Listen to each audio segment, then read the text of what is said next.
রংপুরে চাঞ্চল্যকর এক হত্যাকাণ্ড। রংপুরে গণপতি চক্রবর্তী সপরিবারে হত্যা, পুলিশের নতুন জজ মিয়া নাটক ও চান্দা দাবির বিভীষিকা। তিনতলা ছাদে বাতাস ও ইয়াবার আষাঢ়ে গল্প, তারেক রহমানের জমানার পরিকল্পিত সংখ্যালঘু নিধন এবং রাষ্ট্রীয় ধামাচাপা দেওয়ার গল্প। সেই প্রশ্ন আজ জনমনে। বাংলাদেশ আজ আইনের শাসন, বিচার ব্যবস্থা এবং সত্য উদ্ঘাটনের চিত্র কতটা দেউলিয়া ও ভয়াবহ রূপ নিয়েছে তা দেখতে রংপুর শহরের মাথা চূড়া পাড়ার গণপতি চক্রবর্তীর বাড়িতে নজর দিন। রংপুর জেলা স্কুলের অবসরপ্রাপ্ত সম্মানীয় শিক্ষক গণপতি চক্রবর্তী, তার সহধর্মিণী প্রীতিলতা চক্রবর্তী, স্নাতকোত্তর পড়ুয়া মেধাবী মেয়ে আগামী চক্রবর্তী এবং মাত্র পঞ্চম শ্রেণীতে পড়া নিষ্পাপ শিশু সন্তান আয়ুষ চক্রবর্তী প্রিয়ম, একই পরিবারের এই চারজন মানুষকে তাদের নিজ ঘরে বীভৎসভাবে হত্যা করা হলো। কিন্তু এই চারটি তাজা লাশের রক্তের দাগ শুকাতে না শুকাতেই রংপুর মেট্রোপলিটন পুলিশের প্রেস ব্রিফিং করে জাতিকে যে গল্প উপহার দিল তা শুনে দেশের আমজনতা এক বাক্যে একে বলে উঠছেন জজ মিয়া নাটক।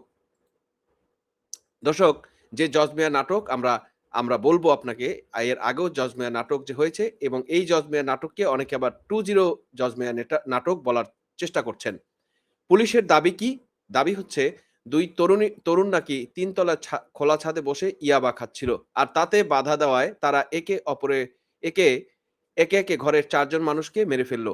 ডাইনিং টেবিলে বসে খেজুর আর ইয়াবা খেলো, বাথরুমে গোসল করলো, আর হাতের ছাপ মুছতে নাকি ফোন ডিটারজেন্ট পানিতে চুবিয়ে রাখলো।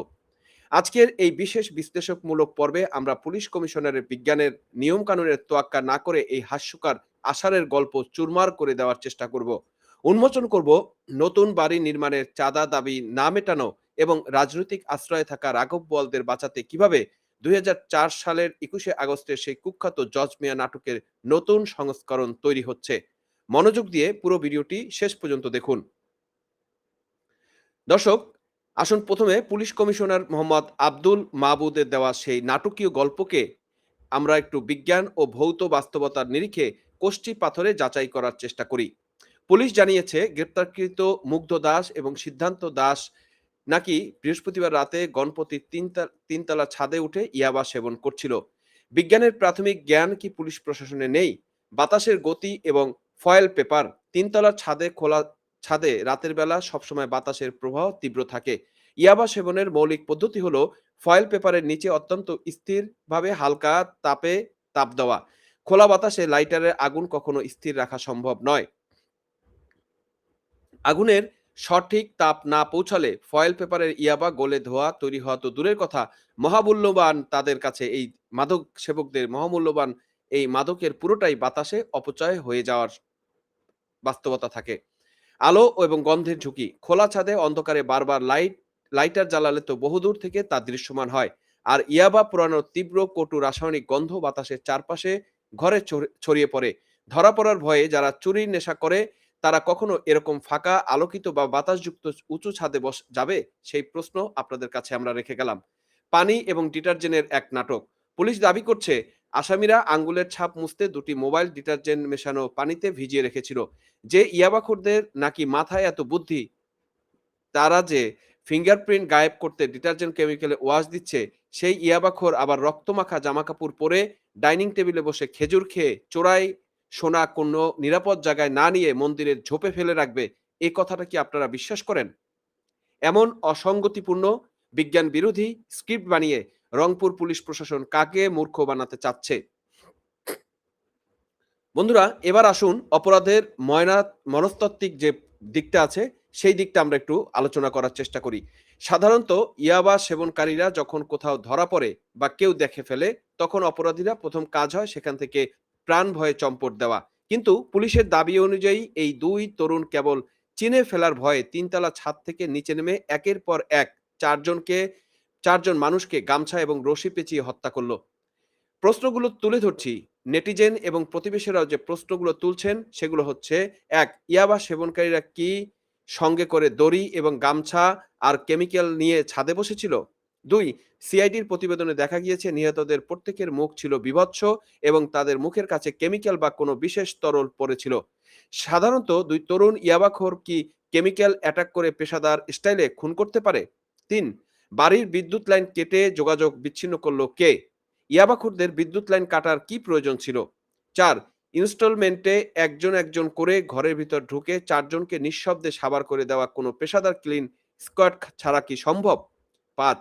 সবচেয়ে বড় কথা, আসামিকে পুলিশ যে জামা পরিয়ে গতরাতে খুঁজতে বের হয়েছিল, আজ সকালে সেই একই পুলিশের দেয়া শার্ট দেখা গেল আসামির গায়ে। এ যেন একদম হাতে নাতে ধরা পড়া স্ক্রিপ্টেড নাটক। নেটিজেনদের তীব্র ক্ষোভের মুখে পুলিশ যা উপস্থাপন করছে তা সম্পূর্ণ একটি তৈরি করা বানোয়াট নাটক ছাড়া আর কিছুই নয়।